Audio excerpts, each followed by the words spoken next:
मौत एक ऐसा नेचुरल फिनोमिना जो हर एक लिविंग बीइंग को एक ना एक दिन फेस करना पड़ता है। और शायद दुनिया में सिर्फ यही एक चीज है जिससे लोग सबसे ज्यादा डरते हैं।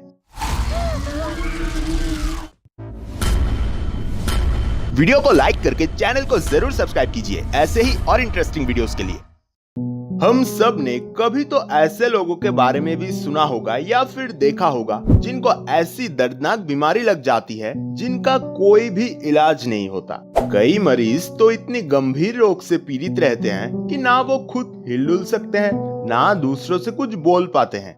हॉस्पिटल के बेड में रहकर सिर्फ मौत का इंतजार करते हैं।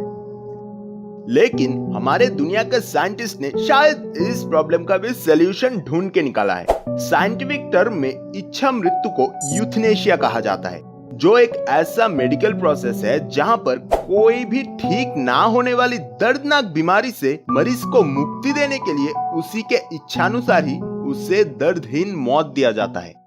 और इस प्रोसेस को और आसान बनाने के लिए स्विट्जरलैंड के फिलिप नीट्स्के नामक साइंटिस्ट, जिनको डॉक्टर डेथ भी कहा जाता है, उन्होंने 3D प्रिंटिंग और आर्टिफिशियल इंटेलिजेंस को यूज करके कैप्सूल की तरह दिखने वाली एक मशीन को डेवलप किया और उन्होंने इसका नाम दिया है सार्कोपॉड। बेसिकली ये सार्कोफेगस का शॉर्ट फॉर्म है, जो एंशिएंट इजिप्ट में एक पत्थर के कॉफिन का नाम था। और हैरानी की बात यह है कि इस मशीन को यूज करने वाला मरीज सिर्फ और सिर्फ 1 मिनट के अंदर ही मारा जाता है। तो उस 1 मिनट में ही उस इंसान के शरीर में ऐसा क्या होता है? सो बेसिकली वो इंसान हाइपोक्सिया और हाइपोकैफनिया के चलते मारा जाता है।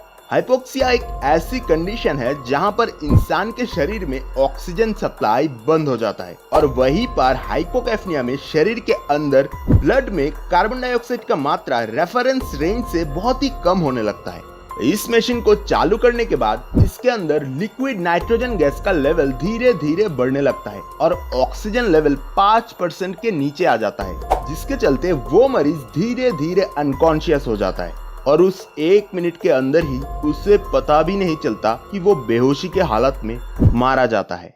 मजेदार बात तो यह है कि 2022 में स्विट्जरलैंड गवर्नमेंट ने इस मशीन को लीगल कर दिया। लेकिन क्या ये हर एक इंसान के लिए लीगल है? बिल्कुल नहीं।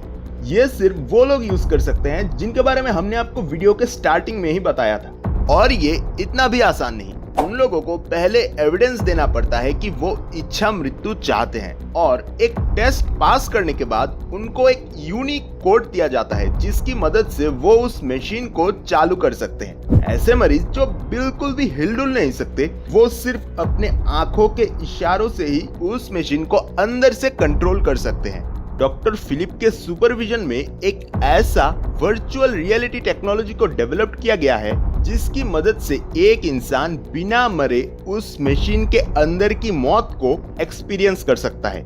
बेसिकली उस टेक्नोलॉजी की मदद से उस इंसान के बॉडी में और उसके इंद्रियों में ऐसा सेंसेशन दिया जाता है कि वो मौत को फील कर सके।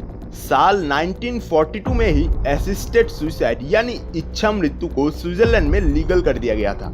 अगर आप ये सोच रहे हो कि अपनी इच्छा से कोई क्यों ही मरना चाहेगा, तो हाल ही में 2020 के एक डेटा के हिसाब से लगभग 1300 लोगों ने डिग्निटस और एग्जिट इंटरनेशनल, इन 2 यूथनेशिया ऑर्गेनाइजेशन की मदद से इच्छा मृत्यु को अडॉप्ट किया है। दुनिया के ज्यादातर देशों में इच्छा मृत्यु यानी यूथनेशिया बैंड है, और इस सार्कोपॉड सुसाइड मशीन को लेकर भी दुनिया भर में काफी विरोध चल रहा है। कईयों का ये कहना है कि इस मशीन से फ्यूचर में सुसाइड की संख्या बढ़ती रहेगी। इस मशीन के फ्यूचरिस्टिक डिजाइन को देखते हुए कई एक्टिविस्ट ये कहते हैं कि ये मशीन फैंसी तरीके से मौत को बढ़ावा देगी, जो कि समाज के लिए बिल्कुल भी अच्छा नहीं है। आप क्या सोचते हो? कमेंट में जरूर लिखिए, और याद से चैनल को सब्सक्राइब करके वीडियो को जरूर शेयर करें।